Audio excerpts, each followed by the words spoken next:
Si Kachan ay isang batang lalaki na nakakuha ng banal na sandata at ginising ang kanyang god powers. 100 taon na ang nakalilipas, pinangunahan ng Demon King, si Wasan, ang isang hukbo ng mga halimaw upang salakayin ang kaharian ng mga Diyos. Ang Diyos ng digmaan, si Shutian, na tagapag-alaga ng kanluraning templo, ay lumalaban ng mag-isa laban sa buong hukbo ng demonyo at sinipa ang isang grupo ng mga puwita ng demonyo. Ngunit kapag nagsimulang maging maganda ang mga bagay para sa mga Diyos, ang celestial demon ay nagtaksil at sinaksak si Shutian sa likod. Ang kanyang espiritu ay nahahati sa 72 piraso at nakakalat sa buong mundo ng mortal. Nang wala na si Shutian, kontrolado ng mga demonyo ang digmaan. Bilang resulta, nagpasya ang Diyos na si Shijia na aisil ang parehong mga Diyos at mga demonyo sa walang laman na kaharian gamit ang lahat ng kanyang kapangyarihan, na nangangahulugan na ang mga Diyos ay mawawala ang kanilang proteksyon sa Budismo. Ginulo nito ang mga bagay sa 6 na kaharian at nagpapahirap sa mga tao. Para maayos ito, kailangan nila ng kapangyarihan ni Shutian para sirain ang selyo at iligtas ang mga Diyos, na ibabalik ang Budismo. Sa kasalukuyan, sa isang disyerto, mayroong isang maliit na bahay na nanginginig dahil sa malakas na hangin. Sa loob, may 2 magkapatid, sina Zin at Kachan. Sinabihan ni Zin, ang nakakatanda, si Kachan na tumahimik dahil paprotektahan sila ng kanilang ama. Lumalala ang hangin, at inilagay ni Zin ang kanyang deadweight na kapatid sa isang basket, nagmamadali silang lumabas ng cabin bago ito bumagsak dahil sa landslide. Sa labas, nakita namin ang kanilang ama na may kasamang tauhan na nakikipaglaban sa isang demonyong armado ng kadena at malaking bato. Mahirap silang pinagsisikapan, ngunit hinampas ng demonyo ang lalaki, pinalipad siya sa isang bato. Nagpakita si Zin dala ang kanyang 2 kalunos-lunos na 2 kahoy na espada para tulungan ang kanyang ama. Ngunit sinubukan siyang hampasin ng demonyo. Mabilis kumilos ang kanilang ama. Hinaranggan ang pag-atake ng demonyo gamit ang kanyang mga tauhan. Pinagalitan niya ang kanyang hanggal na anak dahil sa hindi pagpunta sa kuweba, tulad ng dapat niyang gawin, at mahusay na ginagamit ang kanyang tungkod upang ihagis ang kanyang 2 anak na lalaki sa ligtas na lugar sa isang kalapit na bundok. Patuloy na nilalabanan ng ama ang demonyo, ginagawang nunsyaka ang kanyang tungkod, at binalot ang braso ng demonyo sa kanila. Nawalan siya ng balanse sa demonyo, niluhod ang mukha nito, at sinubukang sakali nito ng mga tanikala. Malakas ang demonyo at nakakawala, pinalipad ang mga basag na tanikala. Sinipa ng ama ang mga piraso ng kanyang sirang sandata at ginawa itong mga projectiles. Sa pamamagitan ng isang incantation, pinalibutan niya ang demonyo ng mga shards na ito at binibigkas ang isang mantra upang selyuhan ang demonyo. Ang isang misteryosong elektrikal na enerhiya ay nagmumula sa mga piraso ng sirang armas at humawak sa mga braso at leeg ng demonyo. Pagkatapos, ang mga bundok sa kanilang paligid ay nagiging higanting mga daliri at bitag ang demonyo sa ilalim ng isang tumpok ng mga bato. Pagkatapos ng lahat ng aksyon, nakipagkita ang ama sa kanyang mga walang kwentang anak. Sinabi niya sa kanila na dapat silang tumakbo dahil ang selyo ay maaari lamang panatilihing nakakulong ang demonyong iyon ng kaunti. Nalilito si Zin, kaya ipinaliwanag ng kanyang ama na ang demonyong kinakaharap nila ay tinatawag na Asura, at ito ay isang demonyo na humahabol sa mga mangangaso ng demonyo. Pumunta sila sa isang lugar na tila isang higanting puno na may mga daanan na gawa sa mga sanga nito. Bumaba ang kanyang ama at sinabihan silang sumunod. Nang makarating sila sa isang kakaibang kuweba na parang isang templo sa ilalim ng lupa, binuksan ng kanyang ama ang ilang espesyal na selyo, at isang pinto ang bumukas. Pagkatapos, ang ilang mga ugat ay lumayo, at nakakita sila ng 2 espada na nakaipit sa isang monumento. Hiniling ng ama kay Zin na hawakan ang isa sa mga espada habang hawak ng ama ang isa, habang pareho nilang hinawakan ang mga ito, ang mga espada ay naging lahat ng makintab at ginintuang. Inalis nila ang mga espada, at isang maliit na gintong kahon ang lumabas sa lupa. Sinabi ng ama na ang kahon na ito ay sobrang mahalaga. Ipinaliwanag niya na ito ay para sa kanyang maliit na walang kwentang kapatid kapag siya ay lumaki kaya dapat itong ibigay ni Zin sa kapatid. Ibinigay sa kanya ng kanyang ama ang isa pang espada at sinabing ito ay mga espesyal na espadang mangangaso ng demonyo na ipinasa sa mga henerasyon. Pakiramdam ni Zin ay hindi pa niya ito deserve. Sinabihan siya ng kanyang ama na siya ay basura pa rin ngunit natuto na siya tungkol sa mga espada mula noong siya ay maliit. Kung hindi siya naging isang mahusay na mangangaso ng demonyo, matatalo siya ng ama sa kabilang buhay. Biglang nagkaroon ng malaking pagyanig, at nalaman nila na nakawala ang demonyo mula sa selyo nito. Ang mga natalo ay sumusugod sa isang lagusan, at may ilang mga simbolo na lumiliwanag sa mga dingding. Sinabi ng kanilang ama na ang mga simbolo na ito ay parang mga magic shield para maiwasan ang mga demonyo. Nakarating sila sa isang tulay sa ibabaw ng lawa ng lava, at sinabi sa kanila ng kanilang ama na ito ang bahay ng mga espiritu para sa mga mangangaso ng demonyo. Tinanong ni Zin kung mapipigilan ba ng mga barrier charm na iyon ang demonyong si Azura, ngunit sinabi ng kanyang ama na hindi nila ito mapipigilan, panatilihin lamang itong nakulong. Medyo nalilito si Zin, ngunit pagkatapos, binasag ng demonyo ang kisame at ibinagsak ang kanyang ama sa lupa. Ginamit ng ama ang kanyang mahika at ipinutok ang kumikinang na mga ilaw na ito sa demonyo, na nakakagambala dito. Pagkatapos, gumawa siya ng isa pang spell na nag-trap sa demonyo sa isang light sphere, at nahuhulog ito sa lava. Ang mga bata ay natatakot para sa kanilang ama, ngunit kapag ang usok ay nawala, siya ay okay. Nakarinig sila ng kampana at ang kamay ng isang babae ay dumaan sa dibdib ng kanilang ama, na talagang ikinagulat nila. Ang ama ay nalilito kung paano nakalusot ang demonyong iyon sa hadlang, at sinabi nito sa kanya na narito na siya, ngunit hindi niya ito makita. Napaluhod siya dahil sa sugat. Nang makita niya ang kanyang kaawa-awang mga anak, nagpasya siyang iligtas sila gamit ang kanyang huling lakas. Sinabi niya kay Zin na protektahan ang kanyang kapatid, at gumawa siya ng isang malaking spell. Gumagawa ito ng magaan na kalasag sa paligid ng mga bata. Ayaw ng demonyo na makatakas sila, kaya inatake niya ang kalasag at kinamot ang pisngi ni Zin, ngunit hindi niya sila masasaktan, at dinala sila ng spell patungo sa kaligtasan. Masaya ang kanilang ama na iniligtas niya sila at sinabihan silang iligtas ang mundo. Pagkalipas ng ilang taon, nakita namin si Zin na nanlamig sa sanga ng puno, naghihintay kay Kachan, na sinusubukang magsuot ng costume ng butiki. Samantala, may dalawang lalaki, isang matandang takot na lalaki, at isang batang monghe, na papasok sa isang haunted house. Humingi ng tulong ang matanda sa monghe upang maalis ang isang demonyo sa bahay. Nagwiwisik ang monghe ng kakaibang magic powder at nakakita ng mga bakas ng butiki sa dingding. Nalaman niyang isa itong napakatandang demonyong tuko at sinabihan niya ang matandang lalaki na tumakas. Ngunit nang sinubukan niyang paalisin ang demonyo, isang boses sa anino ang nagsimulang tumawa at nagtanong kung bakit siya nagpapanggap. Ang monghe ay wala nito at nagsimulang umawit at ihagis ang kanyang mga kwintas sa panalangin sa demonyo.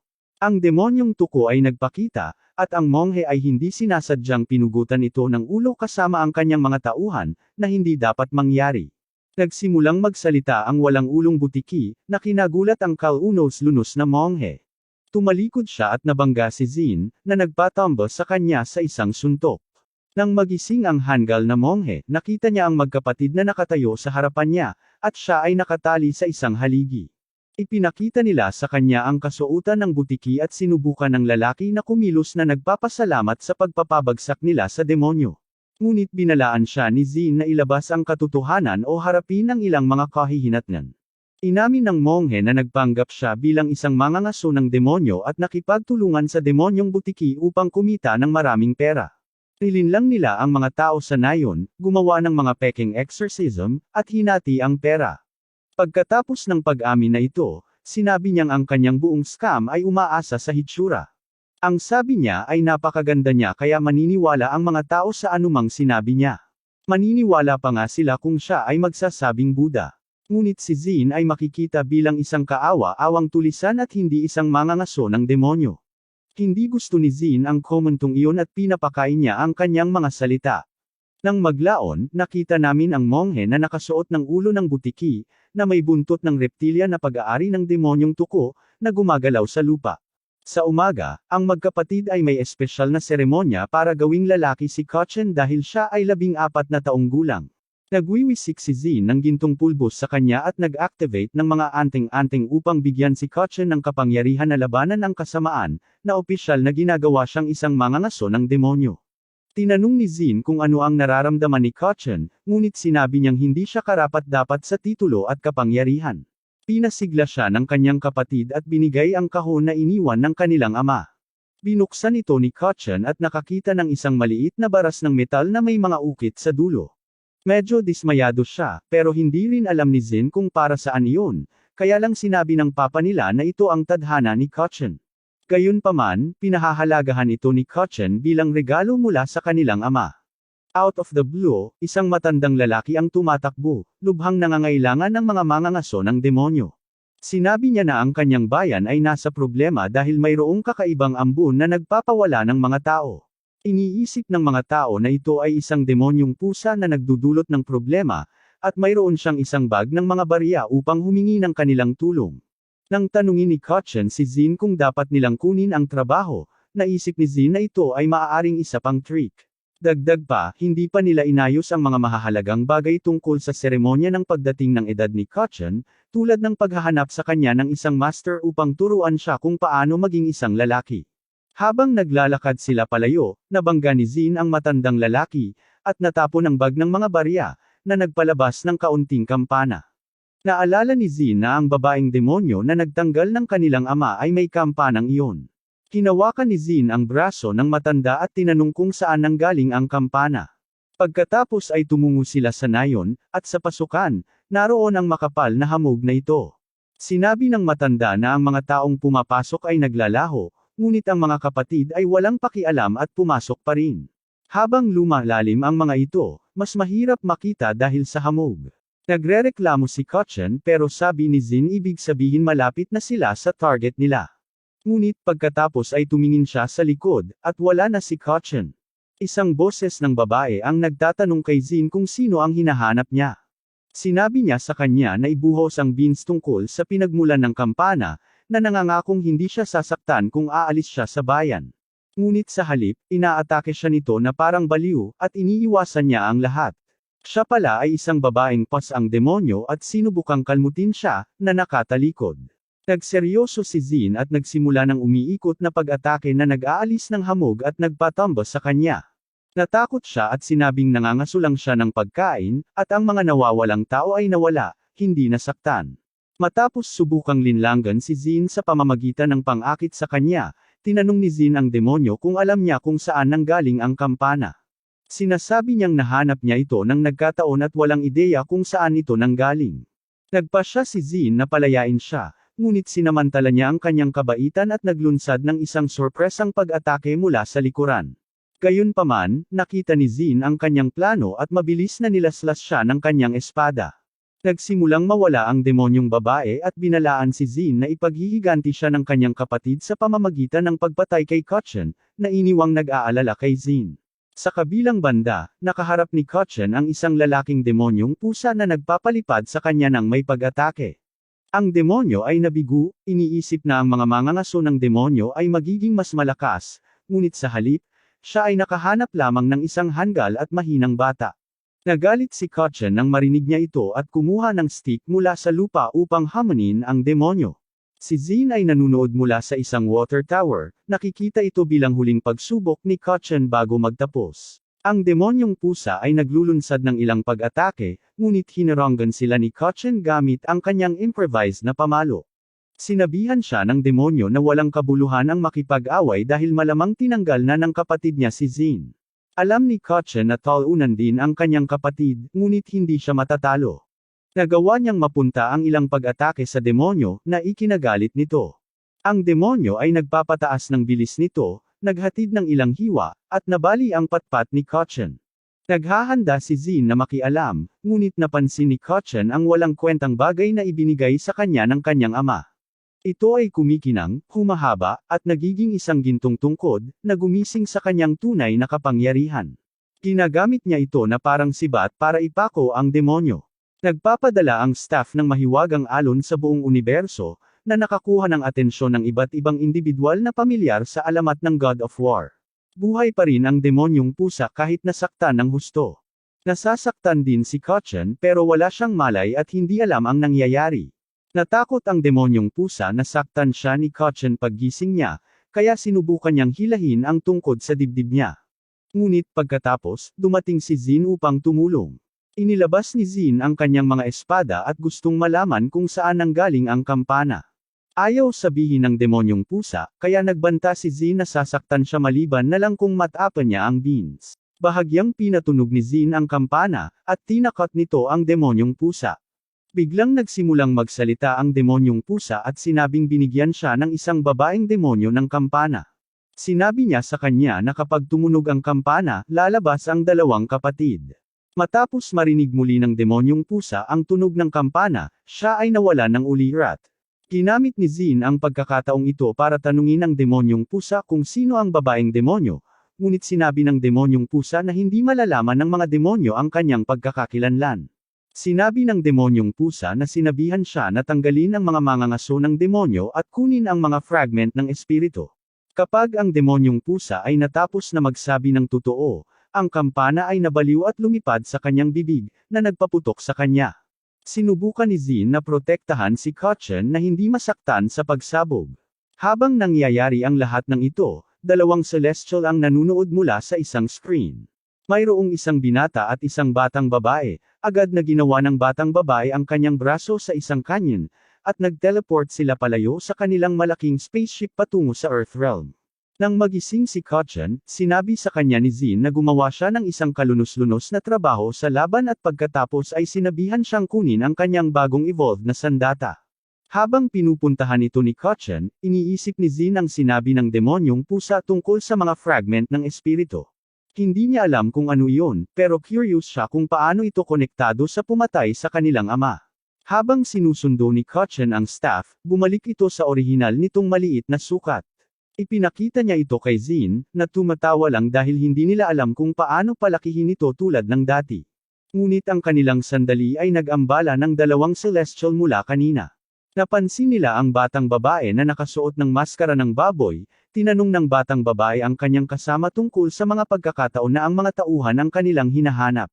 Sa pamamagitan ng kanyang screen, sinusuri niya ang mga kapatid at ang maliit na tauhan sa mga kamay ni Kotchen, na nagpapatunay na ito ang kanilang hinahanap, kaya't nilapitan nila ang mga kapatid. Si Zin, bagaman malubhang nasugatan sa nakaraang pagsabog, ay sinubukang ipagtanggol ang kanyang kapatid ngunit hindi niya magawa. Sinubukan ni Kotchen na ipakilala ang kanilang sarili, na nagsasabing sila ay mga mangangaso ng demonyo na inupahan ng punong nayon upang alisin ang mga demonyo sa nayon. Inutusan ng dalaga si Kotchen na ibigay sa kanila ang staff na hawak niya. Nang makita ang intensyon ng mga estranghero, sinabi ni Zin na kung gusto nila ang mga tauhan, kailangan nilang dumaan sa kanya. Mabilis niyang inatake ang babae gamit ang kanyang espada, ngunit nagawa niyang itumba ito sa pamamagitan ng paghampas sa kanya ng kanyang canyon. Nagmamadali si Kotchen sa kanyang kapatid upang suriin siya, at ang batang babae ay nagbanta na babarilan sila kapag hindi nila ibinigay ang mga tauhan.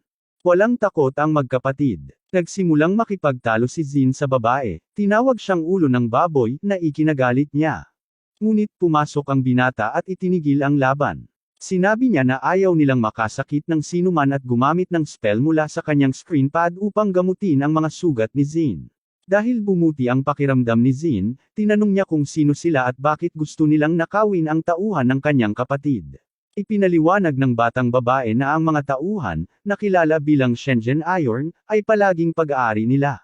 Ito ang sandata ng Diyos ng digmaan, si Shu Tian, na siyang pinakamatigas na mandirigma sa mga Diyos. Ipinakilala ng mga estranghero ang kanilang mga sarili bilang mga celestial messenger mula sa angka ng mga diwata. Ang lalaki ay si Shalu, at ang babae ay si Xiaobo. Kapag tinanggal niya ang kanyang maskara, sinabi sa kanya ng mga kapatid kung gaano siya ka-cute, at namumula siya.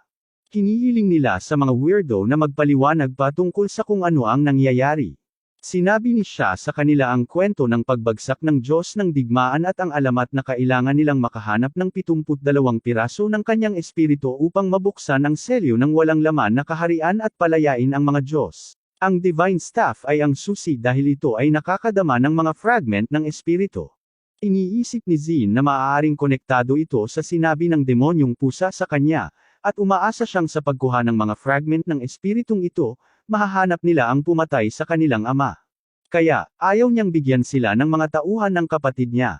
Sinisikap ni Zin na matuto patungkol sa mga plano ng mga estranghero at tinanong sila kung paano sila nakakasigurado na ito ang banal na tauhan. Ipinaliwanag ni siya na sinasabi ng Celestial Book na ang banal na tungkod ay isa sa mga sandata na ginawa ng Diyos ng paglikha. Kapag ito ay nagising, ito ay naglalabas ng isang malakas na enerhiya na maaaring kumalat sa 6 na kaharian, at kung paano nila ito natagpuan. Nagulat ito kay Kachan, at sinabi ni siya na hindi lang ang mga Diyos na natatakan sa walang laman na realm, naroon din ang Demon King na si Wosan at ang kanyang hukbong demonyo. Mararamdaman din ng mga tagasunod ng Demon King ang enerhiya.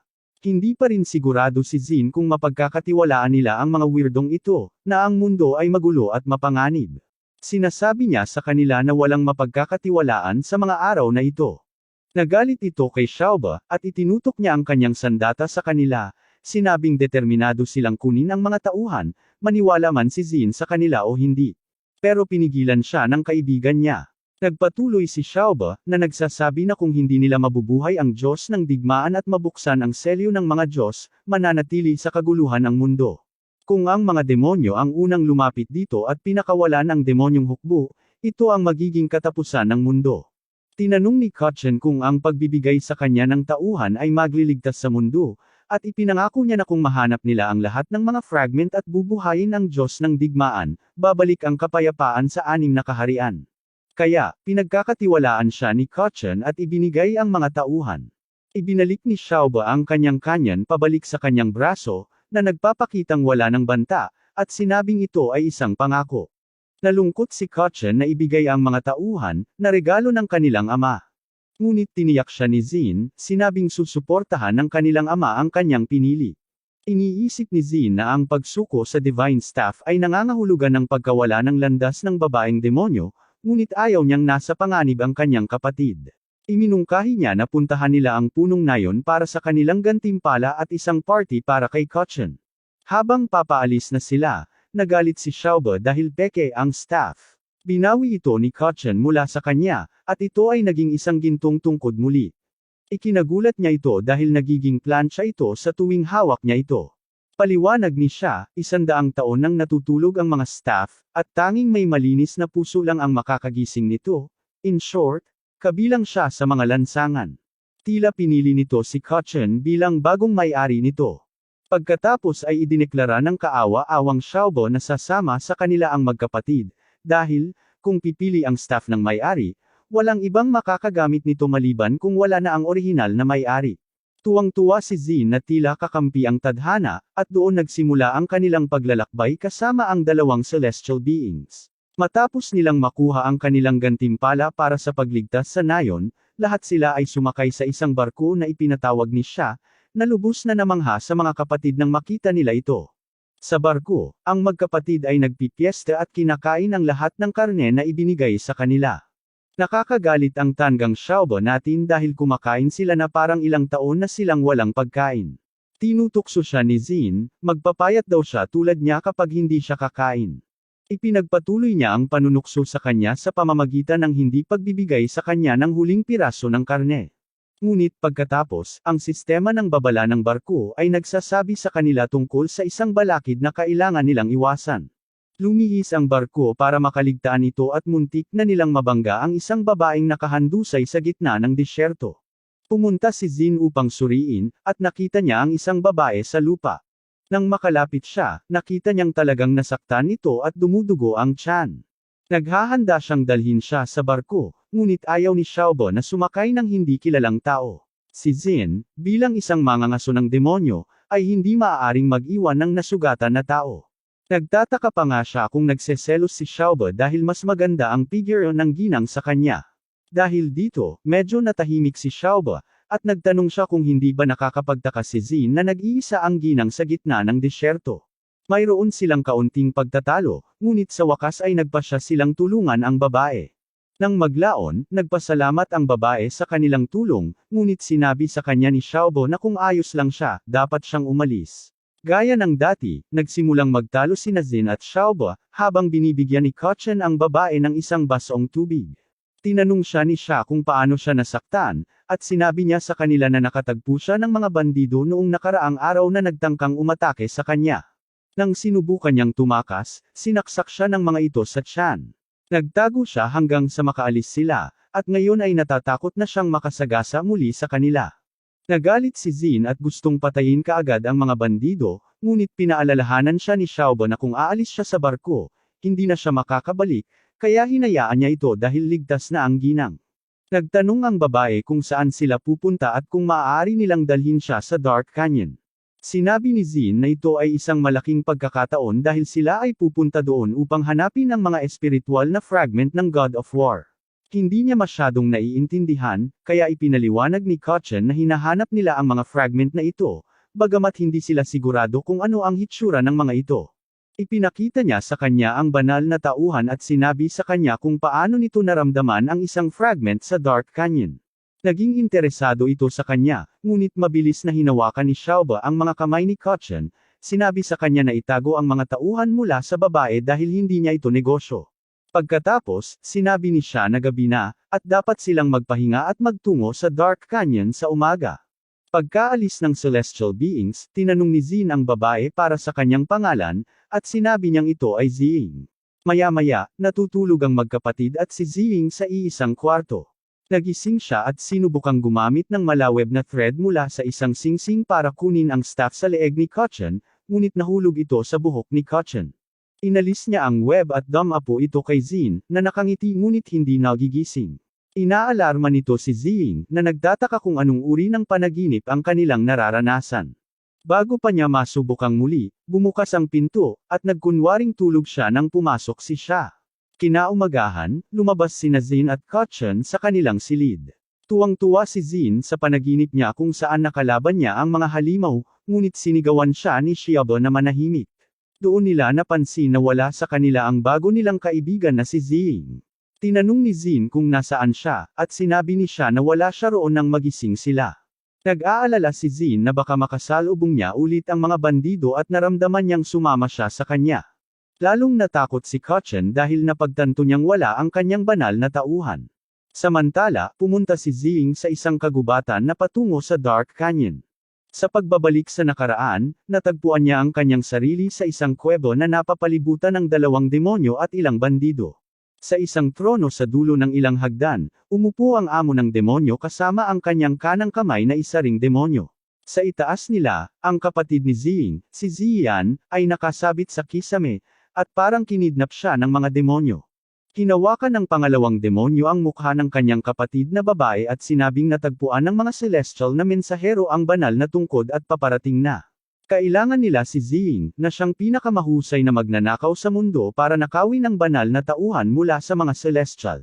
Nakiusap ang kapatid na babae ni Ziying na huwag itong gawin, ngunit naisip ni Ziying na baka isang alamat lamang ang mga tauhan dahil walang nakahanap nito sa loob ng 100 taon. Itinama siya ng amo ng demonyo at ipinakita sa kanya ang isang piraso ng espiritu mula sa Diyos ng digmaan, na naramdaman ang paggising ng mga tauhan. Pinalutang niya ang ilang mga bato at yumanig ang kuwebo upang ipakita ang kapangyarihan ng piraso ng espiritu. Sinabi niya na ang Divine Staff ang pinakamakapangyarihang sandata kailanman at kung makuha niya ito kasama ng fragment ng espiritu, mamumuno siya sa lahat ng demonyo.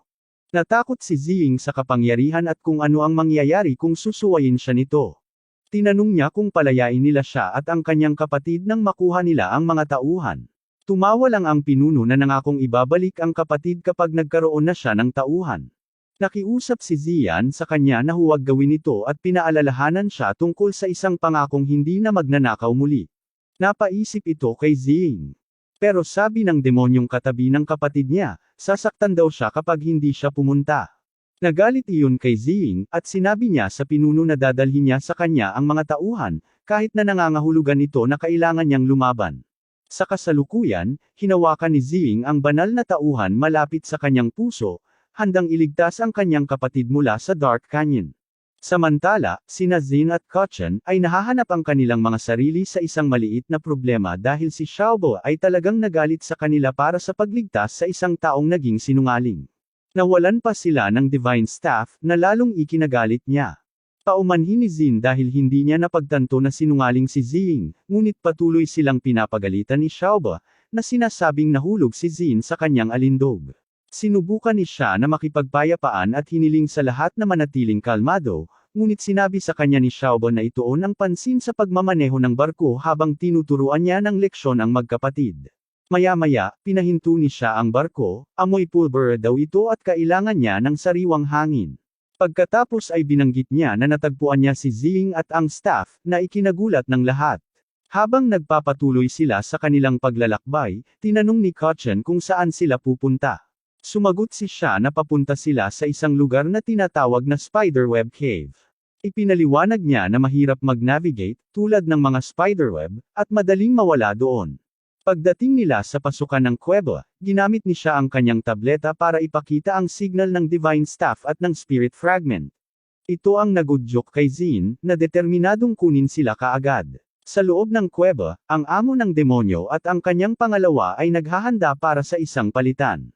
Inihagis ni Zing ang mga tauhan sa amo ng demonyo at muling nakasama ang kanyang kapatid na si Zian. Humihingi ng paumanhin si Zian sa pagpunta niya sa Dark Canyon ng mag-isa, na humantong sa pagkakahuli niya at na-blackmail si Zing sa pagnanakaw. Tiniyak ni Zing ang kanyang kapatid at nangakong gagawin ang lahat upang maprotektahan siya, kahit na ang ibig sabihin nito ay pagtitiis sa sumpa ng pagnanakaw ng mahabang panahon. Habang sinusubukan nilang umalis, hinaranggan ng pangalawang demonyo ang kanilang landas. Sinabi ng demonyo kay Zing na ang kanyang pag-alis ay hindi bahagi ng deal. Inaatake siya ni Zing gamit ang kanyang web thread, ngunit iniwasan niya ito. Gayunpaman, ang sinulid ay umiikot sa kanyang binti, dahilan upang siya ay mahulog at itinapon ng tungkod sa hangin, na sinalo ni Zing.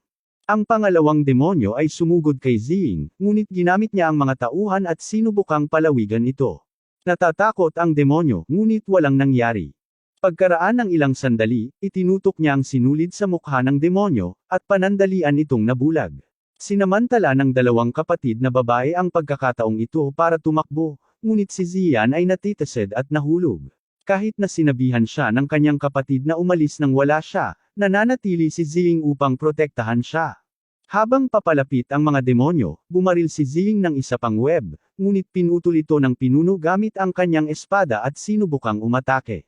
Nagawa ni Zing na itulak ang kanyang kapatid sa paraan ng kapahamakan sa tamang oras, na halos umiwas sa pag-atake.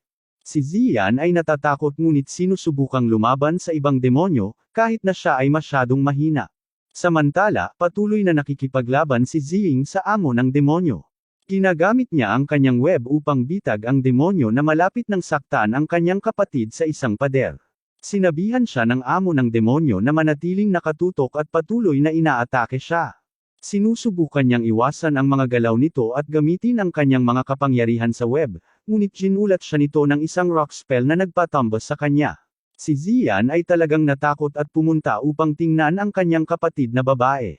Sinabihan siya ni Zing na tumakbo at tumakas, ngunit ang pangalawang demonyo ay kumawala mula sa mga web at binitag ang mga batang babae gamit ang isang espesyal na hadlang, salamat sa kapangyarihan ng mga fragment ng espiritu. Nagulat si Zing na ang pangalawang demonyo ay nagtataglay din ng isang fragment. Sa labas ng kuweba, sinabi ni siya sa grupo na maaari niyang sundan ang tugay gaya ng mga tauhan dahil masyadong komplikado ang kuweba upang mahanap ang pinakamagandang daanan. Iminungkahi ni Zin na makipaghiwalay at hiniling kay Kotchen na sumama sa kanya. Binabalaan sila ni Xiaobo na huwag nang lokohin muli sa kanilang pag-alis. Sa lalim ng kuweba, nagsimulang mag-alala si Kotchen dahil pareho ang hitsura ng lahat ng mga landas. Tiniyak ni Zin si Kotchen, sinabing naaamoy niya ang kakaibang pabango ni Zing sa isa sa mga daanan. Sa kalaunan ay nakarating sila sa isang mas bukas na lugar at narinig si Zing na sinusubukang makipag-ayos sa mga demonyo. Nag-aalok siya na ibigay sa kanila ang mga tauhan bilang kapalit ng pagpapalaya sa kanila, ngunit tumanggi ang mga demonyo. Gusto nila pareho ang mga kapatid na babae at ang mga tauhan. Nagsimulang dumyugo ang tiyan ni Zing, at nag-aalala ang kanyang kapatid. Nakiusap si Zian sa mga demonyo na iligtas sila, nangako na gagawin ang kanilang hinihiling. Tinanggap ng amo ng demonyo, na nangakong hindi sila sasaktan kung makikipagtulungan sila. Nagmamasid ang magkapatid mula sa kanilang pinagtatagwan, at kahit gustong tumulong ni Kotchen, sinabihan siya ni Zin na maghintay sa tamang sandali. Pagkatapos, i-deactivate ng mga demonyo ang hadlang, at ang mga bagay-bagay ay halos umikot. Ngunit itinulak ni Zing ang kanyang kapatid at kinamot ang mukha ng demonyo gamit ang kanyang web. Ang demonyong amo ay nagalit at sinubukang saktan si Zing gamit ang isang rock spell, ngunit si Zian ay pumasok upang protektahan siya at masaktan ng husto. Humingi siya ng tawad sa kanyang kapatid para sa lahat ng problemang idinulot niya bago sumuko sa multo, dahilan upang mapasigaw si Zing sa kalungkutan. Nagalit si Zin at inatake ang mga demonyo gamit ang kanyang mga espada. Nagawa ng pinuno na magpatawag ng malaking espada para harangin ang pag-atake ni Zin. Sinabihan ni Zin si Ziying na makaligtas, habang sinusubukan ni Kotchen na salakayin ang pangalawang demonyo mula sa likuran ngunit nabigo at itinapon sa lupa. Biglang may isang malaking pagsabog na ikinagulat ng lahat. Si Xiaobo at siya ay pumasok sa kuweba sa pamamagitan ng pagpapasabog ng isang butas ng kanyan ng braso ni Xiaobo. Hindi inaasahan ng mga demonyo na ganoon kabilis ang kanilang pagdating. Sinubukan ni Xiaobo na barilin si Ziying, ngunit napigilan ni Zin ang putok, na naging dahilan upang ito ay sumabog sa kisame ng kuweba. Nagalit si Xiaobo at sinubukang umatake muli, ngunit pinigilan siya ni Kotchen at sinubukan siyang pakalmayan. Sinabi sa kanya ni Kotchen na may isang bagay na hindi nila alam tungkol kay Ziying, ngunit iniisip ni Xiaobo na pareho silang nawala ng malay. Pagkatapos ay napansin niya ang dalawang demonyo na protektado ng isang mahiwagang hadlang. Nalaman ni siya na ginagamit ng mga demonyo ang fragment ng espiritu ng God of War. Tinutuya ng pinuno ang grupo, sinasabing hindi sapat ang kanilang kanyan para talunin sila. Sinabihan siya ni Xiaobo na huwag masyadong kumpiyansa habang naghahanda siya sa pagbaril, habang sinabi ni Zin kay Ziying na kunin ang kanyang kapatid at umalis. Hinihiling din niya kay Kotchen na tulungan siya. Sinubukan ng pangalawang demonyo na pigilan sila, ngunit nagbanta si Zin na tatapusin siya kapag gumawa siya ng isa pang hakbang, na nagpahinto sa kanya. Napagtanto ng demonyo na ang mga espada ni Zin ay mga espadang pumapatay ng demonyo. Tinatawag ng pinuno ang kanyang mga alipores na nakapaligid sa grupo. Si Xiaobo ay hindi natatakot sa lahat, tinutuya niya ang pinuno at tinawag itong mahina. Talagang ikinagalit nito ang pinuno, na nagutos sa kanyang mga alipores na umatake. Nang walang pagpapawis, hiniling ni Xiaobo kay siya na alagaan sila. Ginagamit ni siya ang kanyang tablet para magpatawag ng malaking hanging buhawi, na nagpapadala ng maraming bandido na lumilipad palabas ng kuweba. Nagulat ito sa mga demonyo, at silang dalawa na lang ang natitira sa kanilang grupo. Namangha sila sa kapangyarihan ng celestial beings. Sinabi ni Zin sa kanyang kapatid na kunin ang mga babae at umalis doon, ngunit hindi sila hahayaang makatakas ng ganoon kadali ng pinuno. Siya ay umaatake gamit ang isang barrage ng rock spike, ngunit ang buhawi ni siya ay nagangat kay Ziying at Kotchen mula sa lupa, na nagligtas sa kanila. Sinubukan ng demonyong amo ang isang malakas na pag-atake gamit ang kanyang espada, ngunit hinaranggan ito ni Zin gamit ang kanyang mga espada. Ang pangalawang demonyo ay naghagis ng punyal, ngunit ang mga suntok ng kanyan ni Xiaobo ay nagpalihis dito. Pagkatapos ay tinamaan niya ang demonyong amo habang si siya ay lumilikha ng isang bagyo na may thunderbolt spell sa butas sa kisame. Sinubukan ng pangalawang demonyo na ilagay ang kanyang hadlang, ngunit pinigilan ito ni Xiaobo sa pamamagitan ng pagpapalipad sa kanya sa bagyo. Habang ginagamit ni siya ang thunderbolt spell para tamaan ang amo ng demonyo. Pagkatapos, sinabi ni siya sa magkapatid na oras na nila ang humawak sa away at inutusan silang tulungan ang mga babae. Kinandang ni Zin si Ziyan, at tinulungan ni Kotchen si Ziying, na labis na nasaktan, at humingi ng paumanhin sa pagdaraya sa kanila. Kotchen reassures her that it's okay and Ziying returns the staff to him.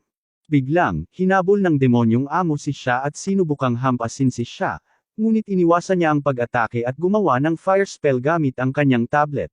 Ang demonyo ay mabilis na lumikha ng isang batong pader upang ilihis ang apoy pabalik kay siya.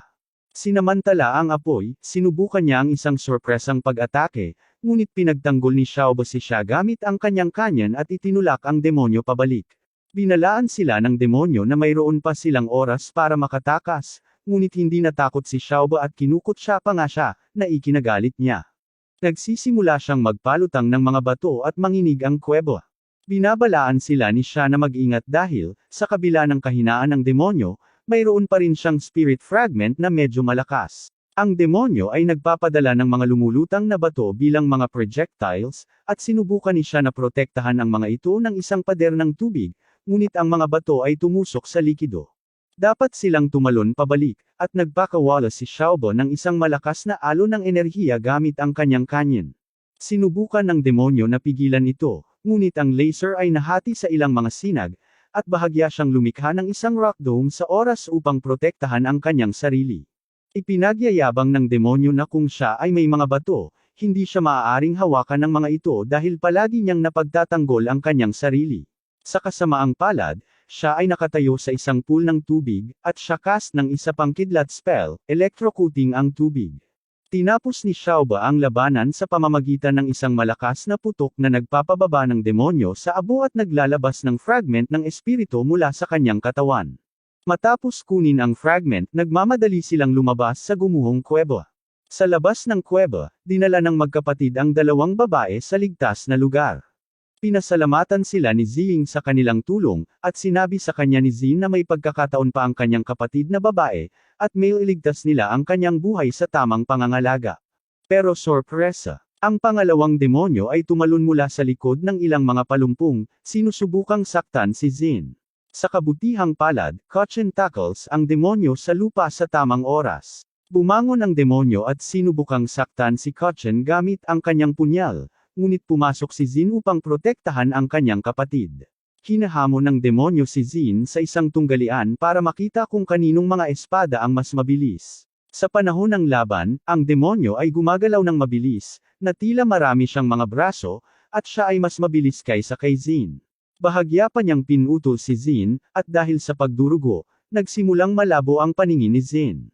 Para tulungan si Zin, sinugod ni Kochen ang demonyo para pigilan siya sa pwesto para matamaan siya ni Zin. Ngunit sinimula ng demonyo ang paghampas kay Kochen. Nang subukan ni Zin na tumulong, naglagay ng harang ang demonyo para bitag siya at sinipa si Kochen. Nagalit ito kay Zin, at sinimulan niyang sirain ang hadlang. Pagkatapos, napansin ng demonyo ang mga espesyal na espada ni Zin, ngunit nag-ambala siya nang sinubukan ni Zing na tumulong sa pamamagitan ng paggamit ng kanyang web sa demonyo. Nakalulungkot, ang demonyo ay madaling pumutol sa web. Dahil mahina pa rin siya, muling itinuon ng demonyo si Zin, gamit ang isang spell para dahan-dahan siyang gawing estatwa sa pamamagitan ng paggawa ng kanyang mga braso at binti sa bato. Habang nangyayari ito, sinabihan ni Zin si Kochen na tumakas kasama ang mga babae at maabyutan niya mamaya. Ngunit hindi siya iiwan ni Kochen at sinimulang suntokan ang harang, na nasaktan ang kanyang mga kamay. Nang makita si Kochen na ganito, pinalipad siya ng demonyo at tinutuya si Zin, sinasabing dapat niyang sabihin ang kanyang mga huling salita. Pakiramdam ni Kochen ay walang magawa at umiiyak dahil lagi siyang nangangailangan ng magtatanggol sa kanya. Ngunit pinaalalahanan siya ni Zin na natalo niya ang demonyong pusa at magiging mahusay siyang mangangaso ng demonyo balang araw. Biglang nagliwanag na may gintong liwanag ang staff na nakasabit sa leeg ni Kochen, at nag-iba rin ang kulay ng kanyang mga mata. Sa isang malakas na pag-atake, binasag niya ang harang kasama ang mga tauhan. Pinalipad siya sa pamamagitan ng puwersa at sinipa rin ng demonyo, na sinubukang kunin ang tungkod. Ngunit nang hawakan ito ng demonyo, ang tungkod ay nagiging maliit at metal muli. Ang petrification ni Zin ay unti-unting nawawala habang pinupuntahan niya ang isang nasugatan na Kochen, na nagsasabing siya ay nakahinga ng maluwag sa pagtulong sa kanya na makawala mula sa hadlang bago siya nahimatay dahil sa pagod. Ang demonyo ay nalilito sa pagbabago ng mga tauhan at sinusubukang palakihin itong muli gamit ang iba't ibang mga parirala, ngunit hindi ito gumana. Hindi pinapansin ang laban, nagawa ni Zin na putulin ang braso ng demonyo, at napasigaw ang demonyo sa sakit habang sinusubukan niyang gamitin ang kanyang sobrang bilis para ipagtanggol ang sarili, ngunit sa pagkakataong ito ay mas mabilis si Zin. Ang demonyo ay biglang nakakita ng isang flash ng isang maputing buhok na may parehong mga espada. Sa isang mabilis na hiwa, pinaluhod ni Zin ang demonyo. Ipinahayag ng demonyo na siya ay isang tao at sinabing ang mga mangangaso ng demonyo ay hindi maaaring pumatay ng mga tao. Ngunit sinabi ni Zin na ang masamang aksyon ng demonyo ay hindi sumusunod sa mga patakaran. Sinabi ng demonyo na ipinaalala ni Zin sa kanya ang dating master ng dual sword user. Inihayag ng demonyo na mahigit 12 taon na ang nakalilipas, isang misteryosong babae ang nag-utos sa kanya na hulihin ang dalawahang espada na mangangaso ng demonyo, at hinarap niya ang mangangaso na iyon ngunit malinaw na natalo. Nakapagtataka, pinakawalan siya ng mangangaso ng demonyo, at pagkatapos makipag-usap sa babaeng iyon, hiniling niya sa kanya na huwag nang patawarin ang eskremador. Iniisip niya kung nagsisisi pa ba ang mandirigmang iyon na pinakawalan siya. Si Zin, kasama ang kanyang espada sa lalamunan ng lalaki, ay nagtanong tungkol sa misteryosong babae, ngunit ang demonyo ay nagsasabi lamang na ito ay tadhana. Pagkatapos, tumunog ang isang kampana, at ang demonyo ay bumagsak na patay, na naglabas ng isa pang piraso ng espiritu. Nang gabing iyon, pabalik sa barko, sinubukan ni siya na pagalingin si Ziyan, ngunit sa kabila ng kanyang pagsisikap, sinabi niya kay Ziying na masyadong malala ang mga pinsala ng kanyang kapatid para sa pagpapagaling ng celestial magic. Si Kotchen ay labis na nabalisa at napaiyak. Nagsisisi si Ziying na hindi niya nailigtas ang kanyang kapatid, ngunit sabi ni siya may ibang paraan. Maaari nilang selyuhan ang espiritu ng kanyang kapatid at gamitin ang kapangyarihan ng mga Diyos para pagalingin ito mamaya. Kailangan nilang ihiwalay ang kanyang espiritu sa kanyang katawan, at bubuhayin siyang muli sa ibang katawan pagdating ng panahon. Pumayag si Ziying, at inilagay ni siya ang espiritu ng kanyang kapatid sa singsing ni Ziying. Sa labas, nagtataka si Kotchen kung bakit siya ang pinili ng staff. Lumilitaw si Zin at ibinalik ang staff, na nagsasabing si Kotchen ay may hindi pa nagagamit na potensyal. Hiniling niya kay Kotchen na maniwala sa kanyang sarili at ipinaliwanag na may iligtas nila ang kapatid ni Ziying sa pamamagitan ng spell kung mahahanap nila ang lahat ng mga fragment ng espiritu at ililigtas ang mga Diyos. Si Kotchen ay naudyukan at nagmamadaling bumalik sa barko pagkatapos siyang tawagan ni Xiaobo.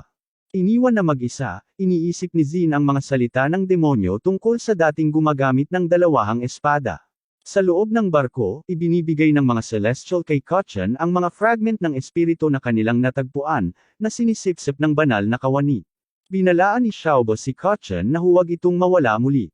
Dumating si Zin, at oras na para ipagpatuloy ang kanilang paglalakbay. Gusto ni Ziying na sumama sa kanila at naniniwala siyang makakatulong siya. Masaya siyang tinanggap ni Zin sa team, sa kabila ng karaniwang negatibong reaksyon ni Xiaobo. Sa wakas ay sinasamahan niya sila sa kanilang paglalakbay. Kinabukasan, dumating sila sa isang bagong lungsod, na puno ng mga pabrika. Nilalagnat si Kotchen at hindi mapigilan ang pag-ubo dahil sa sobrang init. Tinanong ni Zin kung may mga spell si siya na magpapalamig sa kanya, at ipinaliwanag ni siya na nasipsip ng staff ang dalawang spirit fragment ng sabay-sabay, na mahirap para kay Kotchen. Ngunit kapag narating nila ang tindahan ng Earth God, bibigyan nila siya ng espesyal na gamot, at magiging maayos siya pagkatapos nito. Lumabas ng barko si Ziying na nakasuot ng magaan na damit dahil sa init. Nagseselos at nagagalit si Xiaobo dahil sa tingin niya ay mukhang mapang-akit si Ziying, ngunit hindi ito pinansin ni Kotchen. Naglalakad sila sa mga kalye at nakita ang tindahan na kanilang hinahanap. Nagulat si Zin dahil hindi ito mukhang tindahan ng Earth God, mas parang tindahan ng damit. Hindi siya sigurado kung makakahanap sila ng gamot doon, ngunit iminungkahi ni siya na tingnan nila ito.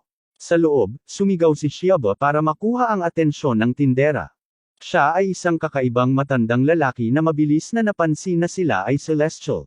Pagkatapos ng kaunting pagkalito at suntok mula kay Xiaobo, dahil tinitingnan niya si Ziying, sineseryoso sila ng tindera. Ipinaliwanag niya na dahil sa kaguluhan sa Celestial Realms, mas kaunting mga celestial na customer ang dumating sa kanyang shop, kaya nagsimula siyang magbenta ng mga mortal na produkto para mabuhay. Pinindot niya ang isang pindutan, at ang tindahan ay nag-transform sa isang tindahan ng gamot. Mabilis na umorder si Xiaobo ng ilang mahiwagang beans na tinatawag na senzu beans, na ibinigay niya kay Kotchen upang maibsan ang kanyang sakit. Humanga si Zin at gusto ring bumili ng ilan, ngunit nadismaya siya nang malaman niyang nagkakahalaga ito ng 2 celestial coin, na 2 bilyong pera ng tao. Nag-aalok si siya na magbayad para sa kanila at ilipat ang pera gamit ang kanyang tablet. Tinanong ni Xiaobo ang matanda tungkol sa industrial furnace sa Fire City. Sinabi niya sa kanila na 100 taon na ang nakalilipas, isang malaking meteorite ng apoy ang nahulog sa pugon at binago ang klima. Ang meteorite ay nasunog sa loob ng 300 araw at naging bagong hurno, na ngayon ay kinokontrol ng isang apoy na demonyo na tinatawag na Fire Evil Cloud. Nagalit si Xiaobo dahil hindi niya maintindihan kung bakit ang isang celestial ay sumusunod sa isang demonyo. Ipinaliwanag ng matanda na si Hao ay isang makapangyarihang demonyo na kumokontrol sa apoy, at walang sinuman ang nang-ahas na hamanin siya. Tinanong ni siya si Kotchen kung bumuti na ba ang pakiramdam niya at sinabihan siyang paikutan ang banal na tauhan. Sinimulan itong iikot ni Kotchen, at nagiging sanhi ito ng reaksyon mula sa meteorite. Sa tingin ni siya ay naroon ang isang fragment ng espiritu ng God of War, na ginagamit ng mga apoy na demonyo para lumakas. Iniisip ni Zin kung baka naroon ang misteryosong taong narinig niya. Ngunit sinira ni Kotchen ang tensyon, nang ibinaba niya ang tungkod dahil nabasag ang kanyang kwintas. Nagpasya ang mga Celestial na pumunta para sa fragment, at pinilit ni Zin na sumama. Binalaan sila ni Xiaobo na makakaharap nila ang isang napakalakas na demonyo na may makapangyarihang mahika, hindi katulad ng mga nakalaban nila noon. Gusto pa ring pumunta ni Zin, at mas gugustuhin din ni Kochen na pumunta ngunit hiniling ni Zin na manatili siya habang inaalagaan siya ni Ziying. Samantala, sa loob ng isa sa mga pasilidad, isang babaeng sekretarya ang nagsabi sa apoy na demonyo na ang core ay ligtas. Sa palagay niya ay magiging kawili-wili ang mga bagay. Narating ni na siya, Zin, at Xiaobo ang gate ng Great Flame Building, at ipinakita ni siya sa kanila ang mga blueprint, na nagpapahiwatig na ang apoy na demonyo na hinahanap nila ay nasa itaas. Maraming mga bantay sa bawat palapag, kaya medyo matagal ang pag-akyat doon. Nagsimulang ipaliwanag ni siya ang isang paraan upang maiwasan ang away at makatipid ng enerhiya, ngunit bago pa siya makatapos, tumawid si Zin sa pader gamit ang kanyang espada at pumasok sa gusali, na ikinagulat ni siya at Xiaobo. Mabilis na napuno ang koridor ng mga armadong gwardya. Habang nasa tindahan, inaalagaan ni Ziying si Kochen, na may sakit at nananaginip ng masama. Pinalamig niya siya ng isang basang tela, at sa kanyang panaginip, ang 2 pira-piraso ng espiritu sa banal na tungkod ay naging mga espiritu at gumawa ng yin-yang sign. Pagkatapos, ang panaginip ay lumipat sa isang lumang digmaan sa pagitan ng mga Diyos at mga demonyo. Ang Diyos ng digmaan ay lumalaban sa kanilang ngunit ipinagkanulo. Pagkatapos ay naramdaman ni Kochen ang mga kaluluwa ng demonyo sa mga pira-pirasong espiritu, at sinubukan nilang kumbansihin siyang gamitin ang fragment ng espiritu upang makakuha ng kapangyarihan para sa kanyang sarili sa pamamagitan ng pagbibigay ng kanyang kaluluwa. Pinag-isipan ito ni Kochen at inamin na siya ay mahina ngunit nagpa siya na gusto niya ang kapangyarihan na hindi maging mas malakas kaysa sa iba, ngunit upang protektahan ang kanyang mga mahal sa buhay. Ayaw niyang maging masama. Nagliliwanag ang banal na tauhan dahil nakapasa siya sa pagsubok sa tukso. Nangako ang Diyos ng digmaan na tutulungan siya kasama ang mga tauhan at pag-isahin din ang kanilang mga espiritu. Nagising si Kochen at nakitang inaalagaan siya ni Ziying na medyo kinakabahan. Siya ay lumayo, at ang mga tauhan ay nahulog mula sa kanyang bulsa. Bago pa niya ito kunin, kinuha na ni Ziying at kinausap ang tindera. Bumalik siya at ibinalik kay Kochen ang mga tauhan, na ngayon ay may bagong kwintas na gawa sa pilak na sinulid ng gagamba ng kanyang pamilya, na hindi masisira. Nagpapasalamat si Kochen sa regalo. Bumalik sa labanan sa Great Flame Building. Tinalo na nina siya, Zin, at Xiaobo ang mga gwardya at pumasok sila sa isang engranding bulwagan. Ang lugar ay puno ng mga painting ng magagandang babae sa dingding na hinahangaan ni Zin. Lumilitaw ang apoy na demonyo sa hagdan at sumang-ayon kay Zin tungkol sa kagandahan ng babae. Tinanong ni Zin kung siya si Hao, ngunit sinabi ng lalaki na hindi niya hinahabol ang isang mangangaso ng demonyo at sinabihan si Zin na umatras. Sinugod siya ni Zin, ngunit gumamit ng sunog si Hao, na pinilit na umatras si Zin upang maiwasang masunog. Ipinaliwanag ni Hao na siya ay naghihintay ng 100 taon para sa 2 celestial at inihayag ang pagsisimula ng pangunahing dula, na hinahamon silang kunin ang fragment ng banal na espiritu mula sa kanya. Sinalakay ni Zin si Hao, ngunit lumikha si Hao ng nagninangas na pader para harangan siya. Hinimok ni Xiaobo si Zin na lumayo, ngunit tinamaan ni Zin si Hao. Ginagamit niya ang kanyang mga espada upang protektahan ang kanyang sarili. Pagkatapos ay umatake si Hao ng mas malakas at natalo si Zin. Ngunit biglang pumasok si siya at gumamit ng wind spell para mahuli si Zin, na pinipigilan ang higit pang pinsala. Binabalaan ni siya si Hao na ang nagninangas na kapangyarihan sa kanyang katawan ay maaaring magpalabas ng apoy na meteorite na makakasama sa lungsod. Iminumungkahi ni siya na kung isuko ni Hao ang kanyang plano, ang meteorite ay maaaring ganap na palamig. Gayunpaman, ipinahayag ni Hao na kailangan niya ang dugo ng 2 celestial beings, senior immortals, para sa isang ipinagbabawal na spell ng apoy. Napagtanto ni siya na ang intensyon ni Hao ay lumikha ng isang ipinagbabawal na jutsu gamit ang kanilang dugo at salakayin ang celestial na palasyo sa kalawakan bilang isang gawa ng paghihiganti. Bilang tugon sa kabaliwan na ito, nagpasya si Xiaobo na harapin si Hao mismo. Walang humpay niyang pinaputok sa kanya ang kanyang malaking canyon. Sa kasamaang palad, ang kanyang mga pag-atake ay hindi epektibo, dahil pinuprotektahan ni Hao ang kanyang sarili gamit ang isang force field at gumanti sa pamamagitan ng pag-atake sa kanyang canyon. Sa kabila ng kanyang mga pagsisikap na ipagtanggol ang kanyang sarili, ang isang maapoy na letigo ay bumibitaw sa kanyang sandata, pinainit ito hanggang sa ito ay mawala ng silbi. Bago ito sumabog, hiniling ni Xiaobo kay siya na palamigan ito, at sinubukan niya gamit ang isang water spell. Gayunpaman, ang tubig ay sumangga kapag hinawakan ang nagninangas na letigo. Kinukot siya ni Hao at sinabing inaasahan niyang medyo duguan siya. Nang marinig ito, nakaramdam si Xiaobo ng kawalan. Huminto si Zin at nagpahayag na haharapin niya si Hao, kahit na hindi niya alam ang mga detalye ng ipinagbabawal na spell ng apoy. Dahil nangangailangan ito ng dugo ng mga immortal, hindi niya maaaring hayaang makamit ni Hao ang kanyang layunin. Hinaranggan ni Zin ang isang bowl ang apoy na nakatutok kay Xiaobo gamit ang kanyang mga espada, dahil ang kanyang mga espada ay maaaring lumaban sa apoy sa maikling panahon. Pagkatapos, sinabihan ni Zin sina Xiaobo at siya na umalis at humingi ng tulong sa matanda sa tindahan para makabuo ng mas magandang plano. Si Xiaobo ay bigo ngunit sinunod si Zin, at sila ni siya ay mabilis na tumakas sa eksena. Sa panahon ng matinding labanan, ang mga taong naninirahan sa lungsod ay nagsimulang makaramdam ng kakaibang pagyanig at makakita ng mga apoy na lumalabas mula sa tuktok ng industrial na hurno. Namuo ang takot habang ang mga nagninangas na projectile ay nagsimulang umulan mula sa langit. Sina Ziying, Kochen, at ang nakatatanda ay saksi sa kaguluhang ito. Ipinaliwanag ng matanda na ang pugon ng lungsod ay muling naisaaktibo dahil sa apoy ng demonyo. Lalong nag-aalala si Kochen, sa takot na baka may mangyari kay Zin. Sa loob ng gusali, ipinagpatuloy ni Zin ang kanyang pakikipaglaban sa demonyo, na patuloy na naghahadges ng mga bowl ang apoy sa kanya. Bilang isang matalinong distraction, ibinato ni Zin ang isa sa kanyang mga espada sa demonyo, ngunit ang demonyo ay walang kahirap-hirap na umiwas dito.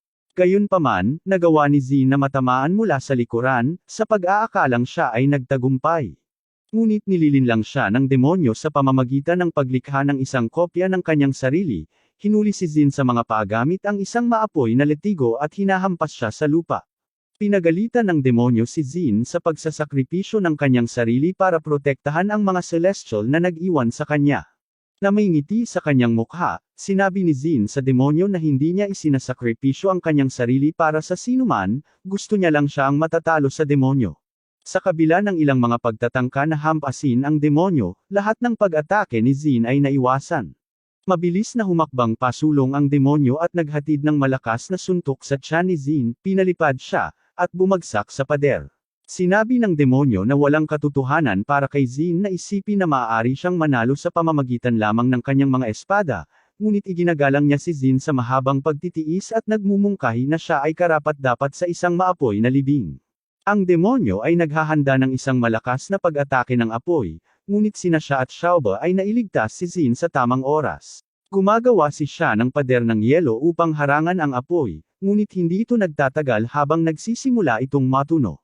Inutusan ni siya si Xiaobo na kunin si Zin, at sa sandaling yun, nakatanggap si siya ng maliit na hiwa sa kanyang leeg. Hindi alam ang pinsala, nananatili siyang nakatutok sa pagliligtas sa kanyang mga kaibigan. Pagkatapos nito, nawala silang tatlo sa eksena sa gitna ng umiikot na alikabok at singaw. Mag-isa sa silid, nakita ng demonyo ang ilang patak ng dugo sa sahig. Nagpasya siyang isagawa ang kanyang plano, isang panunumpa na ginawa niya sa babaeng inilalarawan sa mga painting, ang kanyang asawa. Gamit ang dugo, gumuhit siya ng isang simbolo sa sahig, na nag-conjure ng isang mahiwagang pentagram.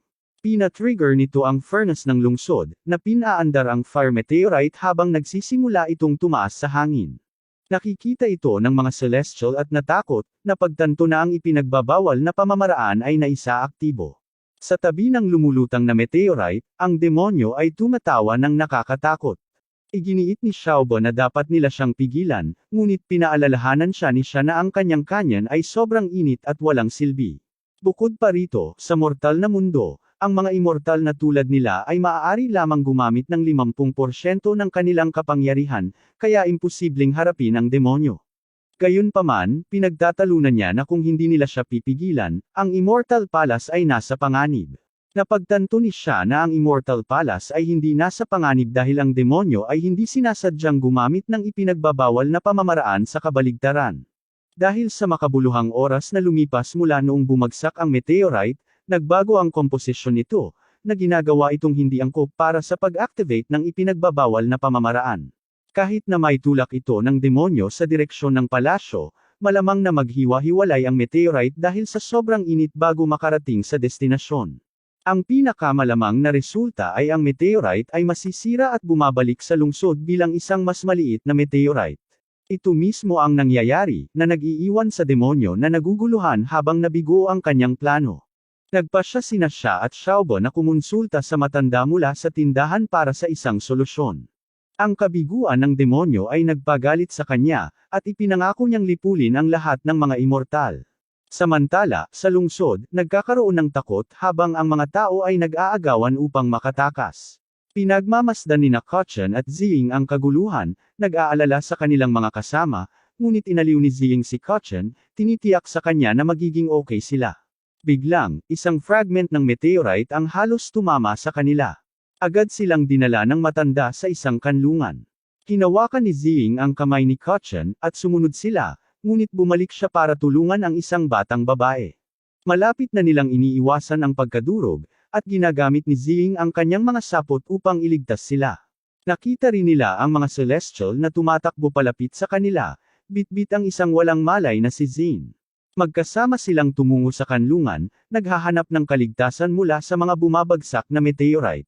Sa kanlungan, nag-aalala si Kotchen sa kanyang kapatid na si Zin, ngunit tiniyak sa kanya ng matanda na magiging maayos si Zin dahil kumain siya ng senzubin. Gayunpaman, kailangan pa rin ni Zin ng panahon para makabangon mula sa kanyang mga pinsala. Bagamat nasa kanlungan, ang patuloy na pagyanig ay patuloy na nakakatakot sa mga tao. Binanggit ni Ziying na hindi na magtatagal ang kanlungan. Samantala, pinag-iisipan ni siya kung paano na-control ng demonyo ang meteorite sa loob ng 100 taon kung ang enerhiya nito ay lubhang hindi matatag. Binanggit ng matanda na ang tanging kayamanan sa mortal na mundo na kayang tiisin ang sunog na iyon ay ang coolant core ng industrial furnace ng Fire City. Bilang tugon, agad na itinanong ni Xiaobo kung saan ito matatagpuan. Gayunpaman, sa kabila ng pagiging isang pantas ng lupa na may kaalaman sa mga mahiwagang at banal na bagay sa lugar. Hindi ma-detect ng Elder ang presensya ng core dahil sa underground barrier na itinakda ng mga demonyo mula sa Great Flame Fortress. Ang hadlang na ito ay sinadya upang pigilan ang sinuman na mahanap ito. Kaya, nag-brainstorm sila ng isang plano para ma-access ang underground ng fortress para makuha ang coolant. Gayunpaman, naniniwala ang matanda na ang pag-alerto sa demonyo sa pamamagitan ng pagsisikap na kunin ito ng hayagan ay hindi matalino, dahil sa mabigat na bantay ng kuta. Iminumungkahi niya ang isang palihim na diskarte upang nakawin ito ng hindi natukoy. Sa puntong ito, lahat ng mata ay nabaling kay Ziying, na tila ang itinalagang magnanakaw. Nakonsensya siya sa muling pagnanakaw at paglabag sa kanyang panunumpa. Ipinaliwanag ni Kotchen na nanumpa si Ziying na hindi na magnanakaw muli dahil maaaring mawala ang kanyang buhay dahil dito.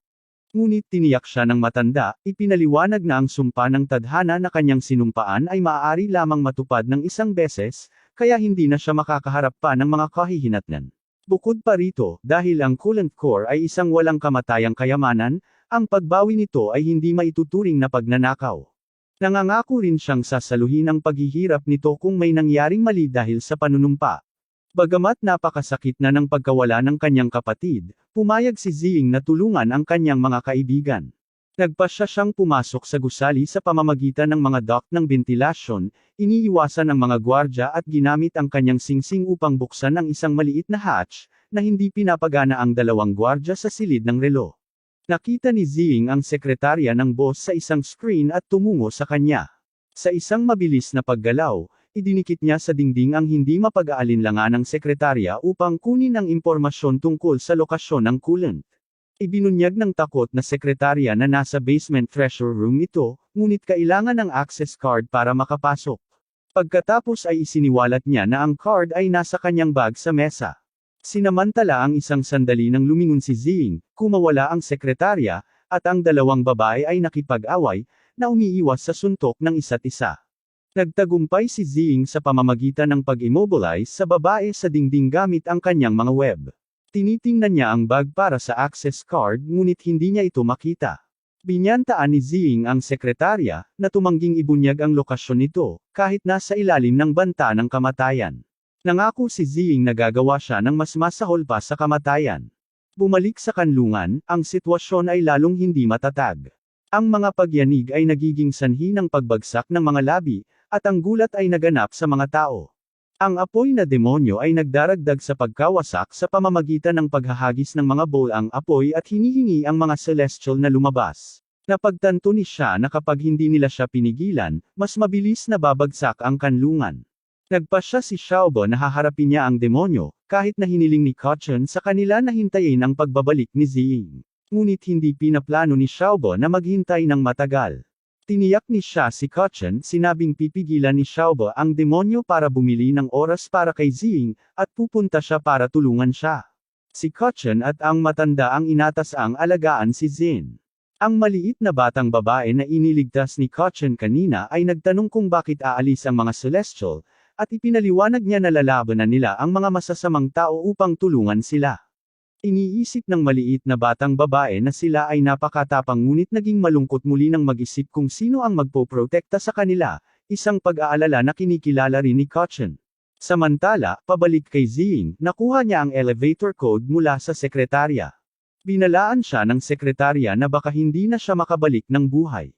Gamit ang elevator, narating ni Ziying ang isang malaking madilim na silid kung saan matatagpuan ang core. Habang papalapit siya sa core, hindi niya namamalayang nagtitrigger siya ng motion sensor, na nagseset ng malakas na alarm sa buong kwarto. Ina-activate din ito ang isang malaking protection na robot na bumababa mula sa kisame. Mabilis na kumilos si Ziying at nagawa niyang iwasan ito, na napagtanto na maaaring hindi ganoon kadali ang mga bagay. Sa lungsod, ang mga tao ay tumatakas sa takot habang umuulan ng apoy. Nagtatrabaho sila upang iligtas ang mga nasugatan at naghahanap ng kanlungan mula sa nasusunog na mga bato. Ipinagpatuloy ng apoy na demonyo ang kanyang walang humpay na paghahanap sa mga celestial na nagtatago sa loob ng lungsod. Sa isang flashback, naalala ng apoy na demonyo kung paano niya nakilala ang kanyang asawa nang pigilan nito ang pagtatangka ng isang magnanakaw na magnakaw sa isang tren. Kalaunan ay umibig sila at nagbahagi ng magagandang sandali na magkasama. Sa huli, nagpakasal sila. Pagkalipas ng ilang buwan, kumalat ang balita tungkol sa pagsalakay ng Demon King, nag-aalala ang kanyang asawa sa kaligtasan ng kanilang lungsod, ngunit tiniyak niya sa kanyang asawa na ito ay isang neutral na zona na protektado ng Celestial Realm. Ngunit nakalulungkot, pagkaraan ng ilang araw, isang meteor shower ang tumama at isang napakalaking pagsabog ang pumatay sa kanyang asawa habang ito ay nasa kanilang tahanan.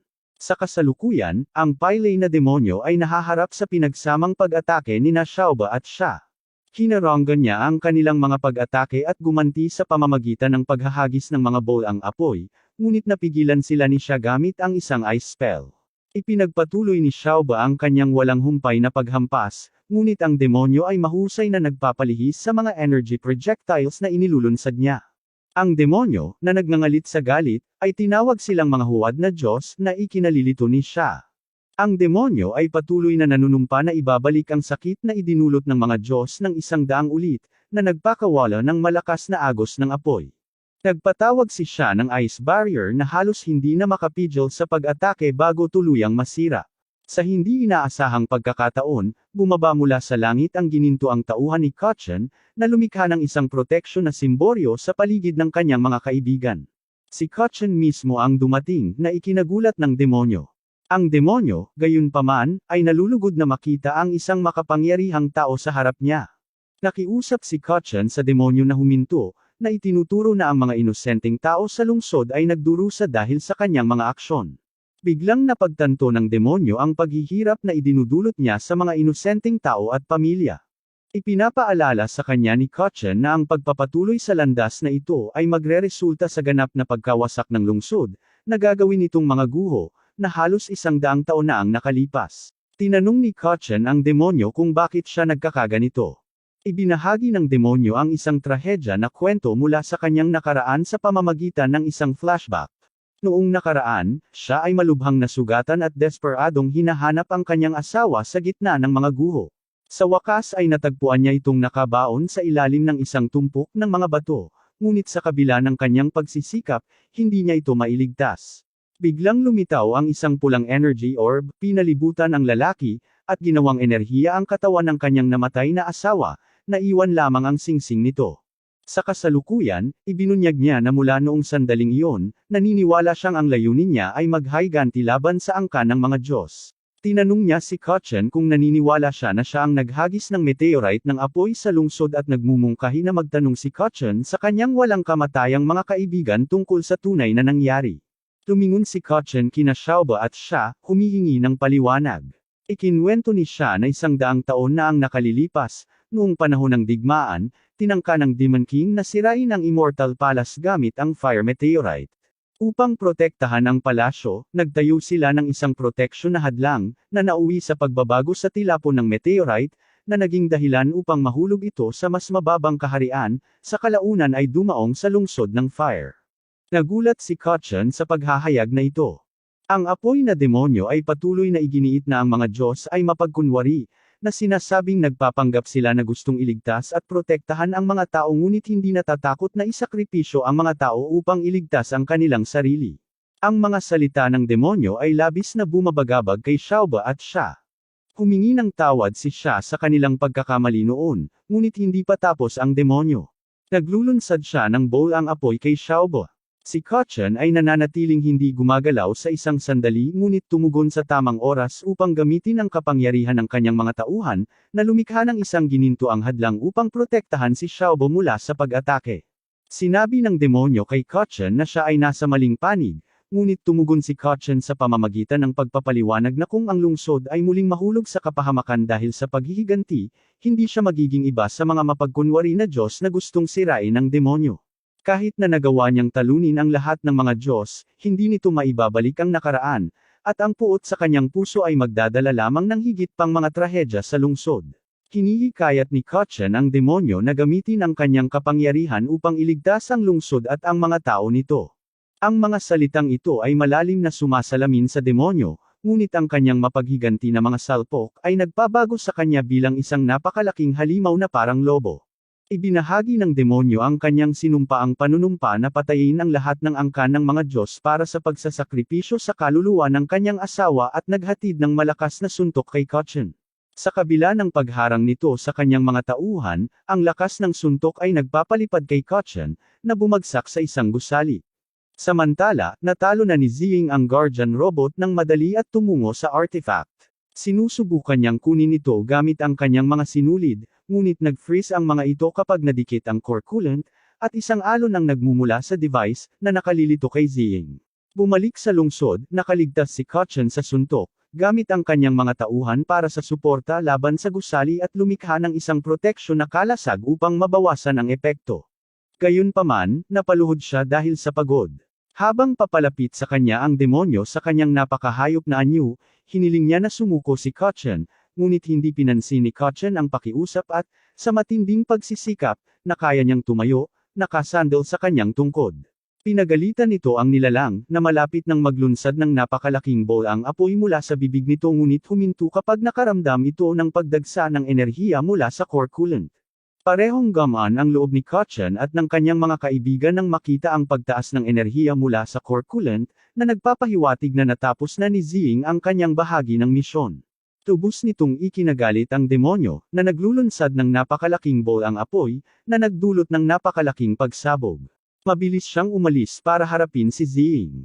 Si Xiaoba at ang mga Celestial ay hindi nasaktan dahil sa proteksyon na hadlang ni Kachan na humaharang sa pag-atake. Bagamat nasasaktan si Xiaoba at napaluhod, pinilit ni Kachan na harapin ang demonyo upang matiyak ang kaligtasan ng iba. Nagpasya si siya na tulungan si Kachan at lumikha ng teleportation spell, dinadala siya sa kinaroroonan ni Ziying. Si Xiaoba, sa kabila ng kaunting pagkabalisa, ay naiintindihan ang pangangailangan ng kanilang mga aksyon at napanatag ang loob ng mga salita ni siya, alam na iniligtas sila ni Kachan at maaari na ring iligtas si Ziying. Sa court chamber, nagtatago si Ziying habang ang isa sa mga dingding ng silid ay winasak ng isang demonyong nakabaluti. Nasaksihan niya ang paghawak ng demonyo sa core gamit ang kanyang nakabaluti na kamay. Sa sandaling iyon, lumitaw ang apoy na demonyong hayop, na hinihiling na palayain ng nakabaluti na demonyo ang bato. Ang nakabaluti na demonyo ay nalulugod na lumitaw ang apoy na demonyo, na nagligtas sa kanya ng problema sa paghahanap. Ang dalawang demonyo ay nasangkot sa isang matinding labanan, na naging sanhi ng pagyanig ng silid at pagbagsak ng mga labi. Halos maduraj si Ziying ng nahuhulog na bato ngunit nagawa niyang manatiling nakatago. Habang tumatagal ang labanan, ipinahayag ng unang demonyo na hinahanap niya ang bahagi ng Diyos ng digmaan sa loob ng demonyong halimaw. Nag-transform siya sa isang minotaur at dinaig ang apoy na hayop, nakuha ang fragment ng espiritu mula sa loob. Dumating si Kachan, pinalawak ang kanyang mga tauhan upang basagin ang kahon na may hawak na fragment at hinihigop ang kapangyarihan nito. Sinubukan ng demonyo na salakayin si Kachan gamit ang isang palakol ngunit naligtas ni Ziying, na nagdala sa kanya palayo. Napagtanto ng demonyo na hindi niya kayang bitawan ang mga tauhan ni Kachan kahit na nakalaya na si Kachan, kaya nagpasya siyang putulin ang sariling braso upang maiwasang maubos nito. Susunod, nag-teleport siya, iniiwan ang lugar na nangangakong babalik. Gayunpaman, ang paparating na epekto ng meteorite ay banta pa rin sa lungsod. Sinabihan ng apoy na demonyo si Kachan na basagin ang core coolant at si Kachan, kasama ang kanyang mga tauhan, ay sinira ang core coolant, na nagpakawala ng malakas na ice wave na nagyayelo sa lahat ng bagay sa landas nito at nagpapalamig sa meteorite. Nabasag ito sa gitna ng hangin, bumabagsak pabalik sa lupa bilang nyebe. Ang apoy na demonyo, na minsang naghiganti, ay humawak sa singsing ng kanyang asawa at nananaghoy sa hindi pagtupad sa kanyang pangako. Sa kanyang mga huling sandali, nakita niya ang isang pangitain ng espiritu ng kanyang asawa, na umaaliw sa kanya sa pagtulong sa pagliligtas sa lungsod bago siya pumanaw. Nang makitang nalutas na ang banta, si Kachan, pagod, nahimitay, at nahuli siya ni Ziying bago siya bumagsak sa lupa. Kinabukasan, inayos ang lahat sa Fire City, at nagpa siya hanggang na magtungo sa isa pang desyerto na lugar upang makahanap ng sobrang espesyal na ilog na tinatawag na Shaxi River.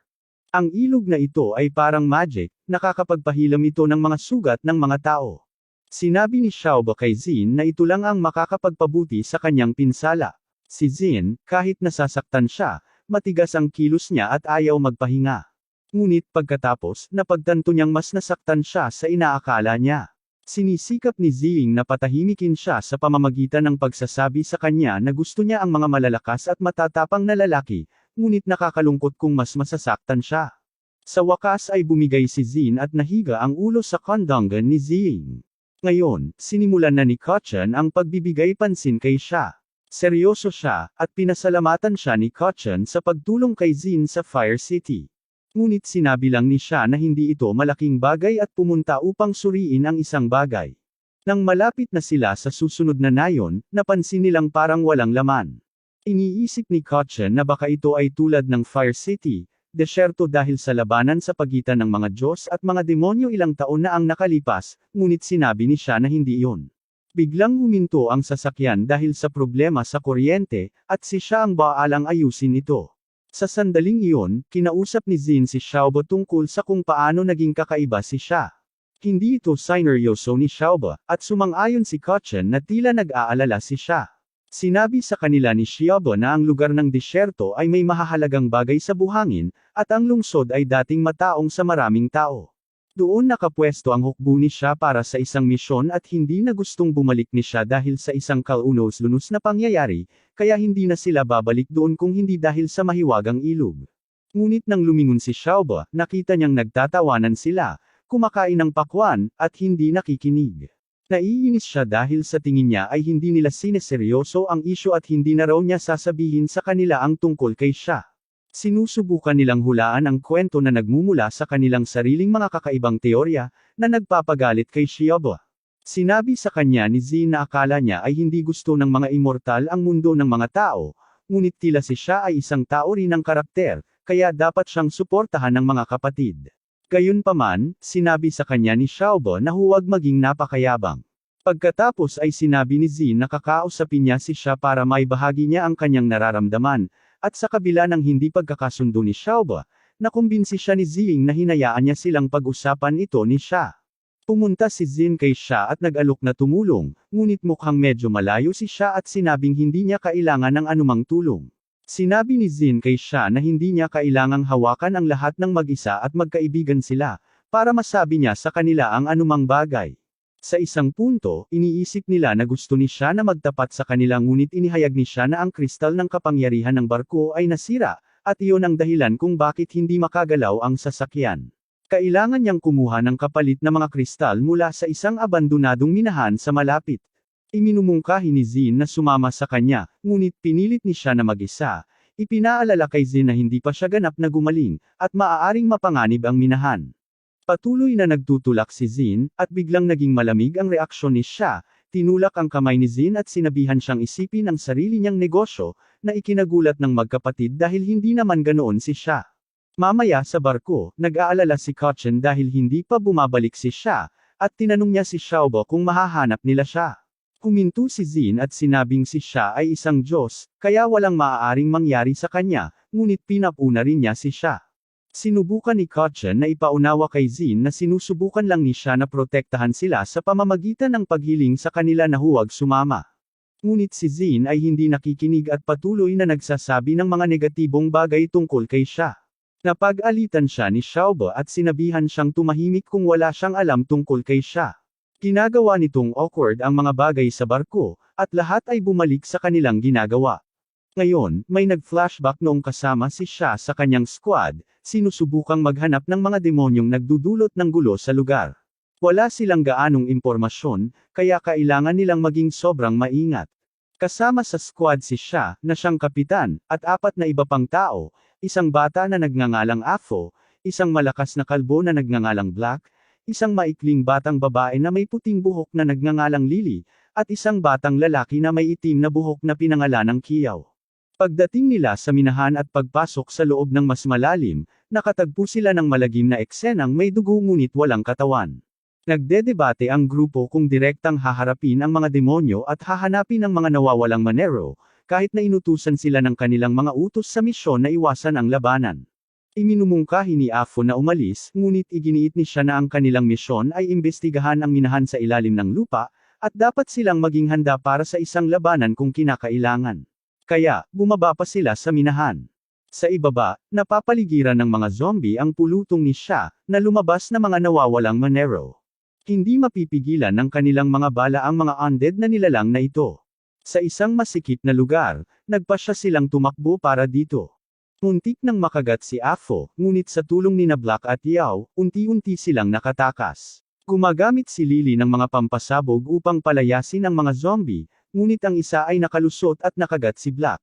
Binaba niya ang kanyang pinsala, at, sa suporta ng kanyang koponan, umatras sila sa isang ligtas na silid, nang hindi alam na ang kanyang natapong dugo ay nagdulot ng isang mahiwagang spell.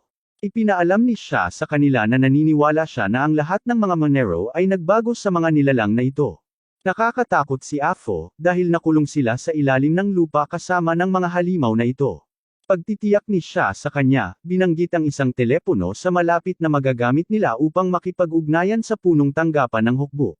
Dinidiskonekta ni Afo ang isang cable at ikinonekta ito sa isang communicator. Sa pamamagitan ng ilang matalinong coding, nakipag-ugnayan siya sa radyo sa punong tanggapan, at dumarating ang mga reinforcement, na nagpapasigla kay Lily. Maya-maya, napansin ni Yao, na nakabantay sa pinto, ang isang nakakatakot na katahimikan. Sa tingin ni Afo ay dahil dumating na ang hukbo. Gayunpaman, may isang bagay na hindi inaasahang tumagos sa dingding at tumapos kay Afo, na nagpapakita ng sarili bilang isang hayop na umaani ng bangkay. Samantala, isinalaysay ni Xiaobo ang kwentong ito sa iba pang grupo, dahil kailangan nilang maunawaan ang nakaraan ni Xia. Naalala ni Zin na binanggit ng kanyang ama ang nakakatakot na nilalang na ito mula sa kaharian ng demonyo na kumakain ng mga bangkay at immune sa mahika. Ipinaliwanag ni Xiaobo na ito ay isang nilalang na naninirahan sa pinakamadilim na sulok ng kaharian ng demonyo. Ito ay palaisipan kay Ziying, na nagtataka kung bakit ang ganoong nilalang ay nasa minahan. Binanggit ni Xiaobo na pagkatapos ng digmaan sa pagitan ng mga Diyos at mga demonyo, lahat ng halimaw ay ikinulong ng mga immortal. At ang mga daanan patungo sa kaharian ng demonyo ay tinatakan, na ginagawang imposible para sa mga halimaw na malayang gumala. Para malaman ang higit patungkol sa nangyari sa grupo ni Xia, humingi ng karagdagang detalye si Kotchen. Nang ipagpapatuloy ni Xiaobo ang kwento, nahanap ng barko ang posisyon ni Xia sa loob ng minahan. Bumalik sa minahan, nakadiscover si siya ng kakaibang tanawin isang malaking magic circle sa lupa. Nagulat siya dahil ito ay isang spell na ginamit upang magbukas ng daanan sa kaharian ng demonyo, na isinaaktibo sa isang paghahain ng dugo mula sa angkan ng Diyos. Ang kagat na dinanas ni Black ay naging posible ang sakripisyong ito. Sa sandaling iyon, napagtanto ni siya kung bakit sinalakay sila ng hayop na umaani ng bangkay nang mas maaga ang kanilang presensya ay nagpapahintulot sa sakripisyo na mangyari. Biglang, muling lumitaw ang hayop na umaani ng bangkay, at si siya ay nagsingil ng mahika sa kanyang mga kamao, na lumikha ng 2 talam ng yelo. Sa pagpapatuloy ng flashback ng nakaraan, si siya at ang kanyang kaibigan na si Kiyaw ay patuloy na nakikipaglaban sa nakakatakot na nilalang, ngunit nasugatan nito si Kiyaw. Sinubukan ni siya na pagalingin ang kanyang kaibigan, ngunit iginiit ni Kiyaw na dapat tumakas si siya at kumpletuhin ang misyon, dahil ang iba ay nahulog sa halimaw. Sa kabila ng pakiusap ni Kiyaw kay siya na bumalik sa punong tanggapan, tumanggi si siya at hinarap ang nilalang. Sinusubukan niyang gambolain ito sa ilang mga pag-atake ngunit sa huli ay natalo siya ng pagkahapo.